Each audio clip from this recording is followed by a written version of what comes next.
Hello மக்களே, working mothers எப்படி அவங்க குழந்தைங்களுக்கு அவங்களோட தாய்ப்பால் கொடுக்குறதுங்கிறத பற்றி தான் பேச போகிறோம். அதுக்கு முன்னாடி திஸ் இஸ் டாக்டர் ராஜ்னேஷ் அண்ட் இது வரைக்கும் நம்ம சேனல் சப்ஸ்கிரைப் பண்ணி வச்சுக்கோங்க.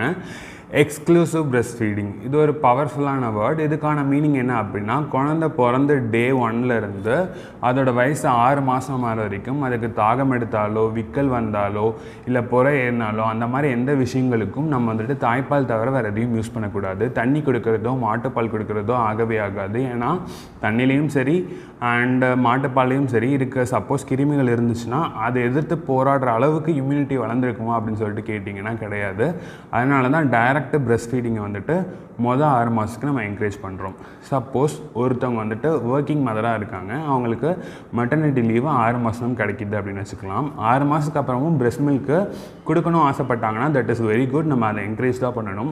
அப்படி இருந்தால் எப்படி பிரெஸ்ட் மில்க்கை நம்ம குழந்தைக்கு கொடுக்கறது அப்படிங்கிறது தான் இங்கே கொஸ்டினே. முதல்ல நீங்கள் ஒர்க் பண்ணுறதுக்கு கிளம்புறதுக்கு முன்னாடி ஒரு 2 வாரத்துக்கு முன்னாடியிலேருந்தே உங்களோட பிரெஸ்ட்லேருந்து நீங்கள் கையை வச்சே பிரெஸ்ட் மில்க்கை எக்ஸ்ப்ரெஸ் பண்ண கற்றுக்கணும். அண்டு இல்லை அந்த மாதிரி இருக்கிறது கஷ்டமாக இருக்குது அப்படின்னா நம்ம பிரெஸ்ட் பம்ப்ஸ் வாங்கிக்கலாம். உங்களால் பிரெஸ்ட் பம்பை அஃபோர்ட் பண்ண முடியும்னா கண்டிப்பாக நீங்கள் பிரெஸ்ட் பம்ப் வாங்கிக்கலாம். இதுதான் ஃபஸ்ட்டு விஷயம். ரெண்டாவது, எப்படி ஸ்டோர் பண்ணணும் அப்படின்னா ஒரு க்ளீனான ஒரு கண்டெய்னர் எய்தர் கிளாஸ்லேயோ இல்லைனா ஸ்டெயின்லெஸ் ஸ்டீல்லையோ மூடி வச்ச பாத்திரமாக இருக்கணும். அதில் நம்ம ஸ்டோர் பண்ணலாம்.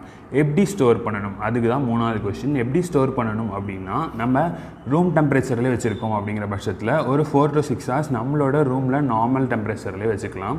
இல்லை 6 hours மேலே ஒர்க் இருக்கிறவங்க அவங்களால 6 hours வர முடியாது அப்படிங்கிற பட்சத்தில் நீங்கள் ஃப்ரிட்ஜில் ஸ்டோர் பண்ணலாம். ஃப்ரிட்ஜில் 2 கம்பார்ட்மெண்ட் இருக்குது. ஒன்று ஃப்ரீசர் கம்பார்ட்மெண்ட், இன்னொன்று கீழே இருக்க கம்பார்ட்மெண்ட். கீழே இருக்க கம்பார்ட்மெண்ட்டில் வச்சிங்க அப்படின்னா 5 to 7 days வரைக்குமே பிரெஸ்ட் மில்க் நல்லாயிருக்கும். ஃப்ரீசரில் ஃப்ரீஸ் பண்ணிங்க அப்படிங்கிற பட்சத்தில் அது ஒரு 2 to 3 months வரைக்குமே அந்த பிரெஸ்ட் மில்க் நல்லாயிருக்கும். இப்போ ஸ்டோர் பண்ணி ஃப்ரிட்ஜில் ஸ்டோர் பண்ணியிருக்க அந்த பிரெஸ்ட் மில்க்கை எப்படி குழந்தைங்களுக்கு கொடுக்குறது, இதுதான் நம்மளோட அடுத்த கொஸ்டினாக இருக்கும். குழந்தைங்களுக்கு அந்த மாதிரி ஜில்லுன்னு எடுத்து அப்படியே கொடுத்துருக்கக்கூடாது. பண்ணி, அதாவது நார்மல் டெம்பரேச்சருக்கு பிரிங் பண்ணி அப்புறம் தான் கொடுக்கணும். அப்போனா அதை அடுப்பில் சூடு பண்ணுமா டாக்டர்னு கேட்டிங்கன்னா கிடையாது. அந்த மாதிரி எந்த விஷயமும் பண்ணக்கூடாது. ஒரு பாத்திரத்தில் தண்ணி எடுத்து அதை கொதிக்க வச்சுட்டு அந்த பாத்திரத்தை தனியாக வச்சுக்கிட்டு அதில் நம்ம ஸ்டோர் பண்ணி வச்சுருந்த கண்டெய்னர் எடுத்து அதில் போட்டு நார்மல் டெம்பரேச்சருக்கு வந்ததுக்கு அப்புறமா தான் அந்த குழந்தைங்களுக்கு ஃப்ரீஸ் பண்ண இல்லை ரெஃப்ரிஜரேட் பண்ண பிரெஸ்ட் மில்க்கை நம்ம கொடுக்கணும். இதுதான் வந்துட்டு கடைசி கேள்வி. 5வது கேள்வி என்ன அப்படின்னு சொல்லிட்டு பார்த்தீங்கன்னா, இது உங்கள் எல்லாத்துக்கான கேள்வி. பிரெஸ்ட் மில்க் பற்றி வேறு என்னென்ன சந்தேகங்கள் இருக்குது அப்படிங்கிறத கீழே கமெண்ட் செக்ஷனில் கமெண்ட் பண்ணுங்கள். அது இன்னொரு வீடியோவாக மேக் பண்ணி உங்களுக்கு நான் கொடுக்குறேன்.